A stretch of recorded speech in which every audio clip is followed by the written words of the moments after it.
ठीक है, अब हम क्या कर रहे हैं, यहाँ पर हम क्लिक कर रहे हैं, यहाँ पर हम इंसर्ट कैप्शन कर रहे हैं, इंसर्ट सिटेशन कर रहे हैं। देखिए 3 लिए थे अपन ने, तीनों यहाँ पर आ गए, शो हो रहा है। अब हम क्या कर रहे हैं, ये वाला हमने ले लिया। ठीक है, अब इसके बाद यहाँ पर हम जा रहे हैं अगले उसमें। यहाँ पर जाने के बाद हम यहाँ पर ये वाला ले लेते हैं। 2 आ गई हमारे पास, और यहाँ पर जहाँ भी लेना है आपको उस जगह पर आप क्लिक करेंगे और अगला जो भी लेना है वो ले लेंगे। ठीक है, अब जैसे अपन ने मार्क एंट्री में किया था, अब उसी तरह से अपन मार्क सिटेशन में करेंगे। क्या करेंगे, इसको सिलेक्ट करेंगे, मार्क सिटेशन पर जाएंगे। यहाँ पर आपको कुछ नहीं करना, देखिए नाम से हो रहा है। ठीक है, यहाँ से अपन इस पर क्लिक कर देंगे मार्क। अब इसके बाद ये बॉक्स हटेगा नहीं, अगर आप हटाना चाहते हैं तो क्लोज कर सकते हैं। ठीक है, अब इसके बाद अगली जो एंट्री है उसको भी अपन सिलेक्ट करेंगे और यहाँ से उसको भी अपन कर देंगे मार्क। यहाँ पर आपको क्लिक करना पड़ेगा, जैसे नहीं आता ये ऑप्शन हाईलाइट नहीं हो रहा, क्या करोगे, सिलेक्ट करोगे, यहाँ पर जाकर क्लिक करोगे तो आ जाएगा। इसको भी अपन कर देते हैं मार्क। अब इसके बाद अगली जो है ये है, इसको भी अपन सिलेक्ट करेंगे, यहाँ पर जाकर क्लिक करेंगे और मार्क। ठीक है, अब अपन ने मार्क कर दी है। अब आप क्या करना चाहते हो, होम पर जाओगे और इसको यहाँ से हटा दो। ठीक है, अब आप जहां भी क्लिक करोगे, जैसे आपका क्लिक यहाँ पर है हमारा। ठीक है, अब हम क्या करेंगे, रेफरेंसेस में जाएंगे। यहाँ पर पहले यहाँ पर आ रहा था इंसर्ट इंडेक्स, यहाँ पर भी आ रहा है इंसर्ट टेबल ऑफ ऑथराइजेशन। ठीक है, इस पर जाएंगे और यहाँ से ओके कर देंगे, तो ये इस तरह से आ जाएंगे कि किस किस पेज नंबर पर आपने, इन पर आप जा नहीं सकते। बस जैसे आपको लिस्ट बनाना है कि आपने कहाँ कहाँ यहाँ पर ऑथर वगैरह के नाम दिए हैं इंसर्ट सिटेशन से, वो आप पूरी की पूरी लिस्ट आपके सामने एक साथ एक जगह पर आ जाए। ठीक है, इतना कर सकते हो आप। आया समझ में? बाकी स्टूडेंट अगर नहीं आए तो आप इसलिए आपको तुरंत रिवीजन करना चाहिए। हाँ, अपडेट कर सकते हैं आप, जैसे कि आपने एक और कुछ यहाँ पर ऐड कर लिया, हम यहाँ पर क्लिक कर रहे हैं, यहाँ पर जा रहे हैं, अब इसमें है नहीं है, अपन मैन्यू सोर्स पर जाकर एक और ले लेते हैं, कॉपी करते हैं, ऑलरेडी है तो इसलिए वो नहीं दे रहा अपन को, ये ले लेते हैं अपन। ठीक है, कॉपी करते हैं, यहाँ आ गया, यहाँ पर क्लोज कर देंगे। ठीक है, अब हमारा क्लिक है यहाँ पर इंसर्ट सिटेशन पर जाएंगे, यहाँ से हमने लिया था ये पलक शर्मा। ठीक है, अब हम क्या कर रहे हैं, पहले इसको मार्क करना पड़ेगा, अगर आप ऐसे लोगे तो नहीं आएगा। सिलेक्ट करेंगे, मार्क सिटेशन पर जाएंगे, यहाँ पर मार्क कर देंगे, क्लोज। ठीक है, अब अभी देखिए अपडेट वाला ऑप्शन हाईलाइट नहीं हो रहा, कब होगा, जब आप यहाँ पर सिलेक्ट करेंगे और अपडेट पर जाकर क्लिक कर देंगे। ये देखिए आ गया पलक, इस तरह से आप ले सकते हैं। और जबकि हमने पहले कौन सा मार्क किया था, बाद में कौन सा मार्क किया था, उससे उसको कोई फर्क नहीं पड़ता। जो आपने स्टार्टिंग में मतलब सबसे पहले लिया है उसको उसने सबसे पहले दिया, फिर आपने जो दूसरे नंबर पर लिया मतलब डॉक्यूमेंट के अनुसार पहले सबसे ऊपर क्या है, उसके नीचे क्या है, उसके नीचे क्या है, उसके अकॉर्डिंग यहाँ पर दिया है। नॉर्मली इसका यूज क्या कर सकते हो आप, हम इस ठीक है, यहाँ पर आप एक साथ उनकी लिस्ट बना सकते हो कि आपने किस किस का यहाँ पर डाटा यूज किया है। ठीक है, आया समझ में?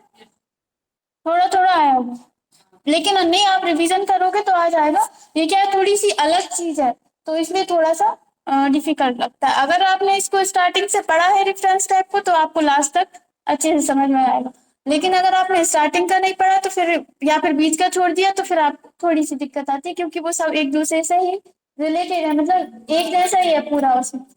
आया समझ में? ठीक है, इतने में किसी को कुछ पूछना हो तो पूछ लो, नहीं पूछना तो हम आपको एक बार इसका पूरे रिवीजन करा देते हैं, फिर कल से अपन मेलिंग स्टार्ट करेंगे। ठीक, क्या हम पूछ लें? अच्छा, मतलब ये रेफरेंसेस टाइप में किसी से पूछ लें, बाकी स्टूडेंट्स को, कुछ स्टूडेंट्स को आया नहीं। ठीक है। अच्छा ये बताइए, इस रेफरेंस टाइप में ऐसा कौन है जिसको सब कुछ आता है, बताइए हाथ उठाइए। मतलब इस सिर्फ इस टाइप में मतलब सारे ऑप्शंस आ गए, लगभग क्लियरली आ गए आपको, और आप बोलो इसमें कोई बात नहीं। अब अपन एक बार हम एक बार और रिपीट करा देते हैं, जिसको भी लगे कि कुछ डाउट है तो आप पूछ सकते। ठीक है, सबसे पहले तो अपन को ये ध्यान रखना होगा रेफरेंस टाइप का यूज क्या है। इसका यूज है अगर आप कोई बुक बना रहे हो, बुक टाइप कर रहे हो, बुक से रिलेटेड सारे ऑप्शन आपको इसमें मिलेंगे। ठीक है, मतलब आप अगर बुक टाइप कर रहे हो तो ये आपके लिए बहुत ज्यादा यूजफुल होने वाला है। ठीक, और आप नहीं, आपके ऊपर डिपेंड करता है। अगर आपको यूज करना आ गया कि किस तरह से यूज करते हैं, इसमें क्रॉस रेफरेंस बहुत यूजफुल है, बहुत ज्यादा यूजफुल है। मगर नॉर्मली अगर आप बुक टाइप कर रहे हो तो बहुत ज्यादा यूजफुल है। अगर आपको किसी भी ऑप्शन का मीनिंग अच्छे से आ गया, मतलब उसका आप क्या यूज कर सकते हो, आप जब आप यूज कर रहे हो अब आप सोचोगे कि किस ऑप्शन का यूज करके हम हमारे काम को आसान बना सकते हैं, तो आप वो कर सकते हो। अब आप जरूरी नहीं है, हम आपको यहाँ पर हर तरीका नहीं बता सकते। हो सकता है जहां पर आप काम करो वहां किसी और कुछ अलग टाइप का वर्क होता हो। बस अब आपको ये ध्यान रखना है कि उस वर्क में आप इन सब का यूज कैसे कर सकते हो। कैसे करोगे, जैसे कि आपको पता है यहाँ पर कट कॉपी पेस्ट का यूज क्या होता है। किसी भी चीज को आप कट करो, कॉपी करो और किसी और जगह पर ले जाकर पेस्ट कर सकते हो। अब किस तरीके से आप उसको यूज करना चाहते हो, आप एक एक टेक्स्ट को भी कॉपी करके ले जा सकते हो, पूरा टेक्स्ट एक साथ भी कॉपी करके ले जा सकते हो, और पूरा डॉक्यूमेंट भी एक साथ कॉपी करके ले जा सकते हो। अब वो आपका आपके ऊपर डिपेंड करता है कि आप किस तरीके से यूज कर सकते हो ये बस। ठीक है, तो अपन एक बार इसका रिवीजन कर लेते हैं। सबसे पहले अपन टेक्स्ट ले लेते हैं।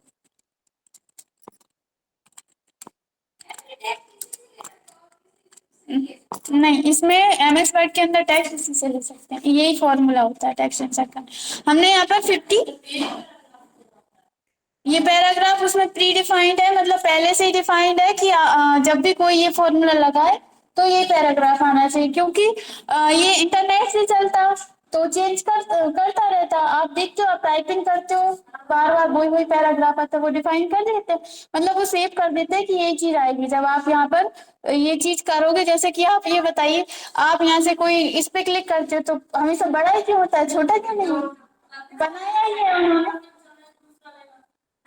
आप टाइप कर सकते हैं। अगर आप इस फॉर्मूले से लेंगे तो यही पैराग्राफ आएगा, मतलब उन्होंने पहले से ही उसको बना दिया है कि अगर कोई ये इस तरह से कुछ करेगा तो इसमें ये चीज आना चाहिए।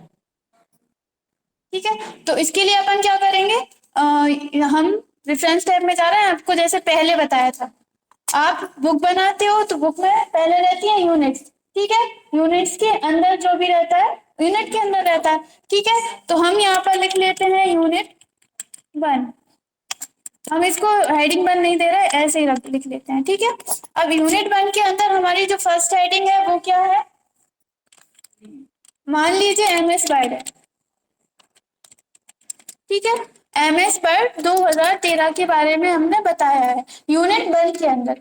तो हम क्या करेंगे, इसको सिलेक्ट करेंगे और होम टैब पर जाएंगे और इसको हम दे देंगे हेडिंग 1। ठीक है, इसके बाद हम अगले उस पे जा रहे हैं, मान लीजिए ये है हमारी यूनिट 2।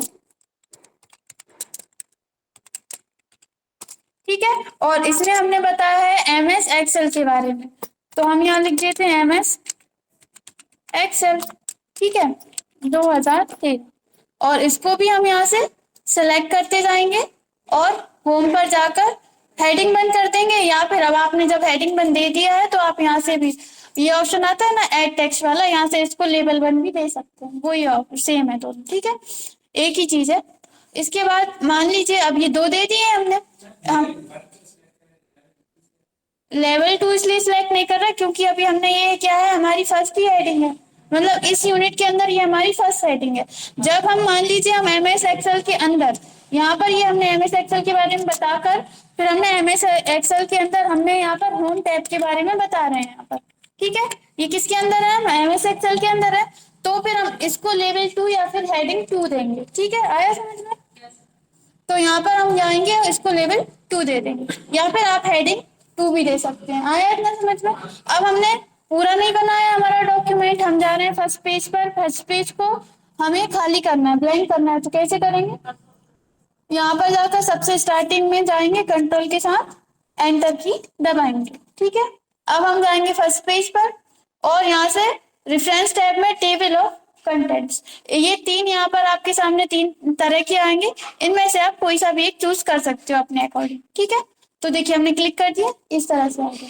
अब आप देख रहे हैं हमने टेबल ऑफ कंटेंट्स दिया, यूनिट 1 यूनिट 2 लिखा था वो नहीं आया क्योंकि हमने उसको सिलेक्ट नहीं किया था। हमने एमएस वर्ड 2013 को लेवल 1 बनाया था, मतलब हेडिंग 1 बनाया था, और एमएस एक्सेल 2013 को हेडिंग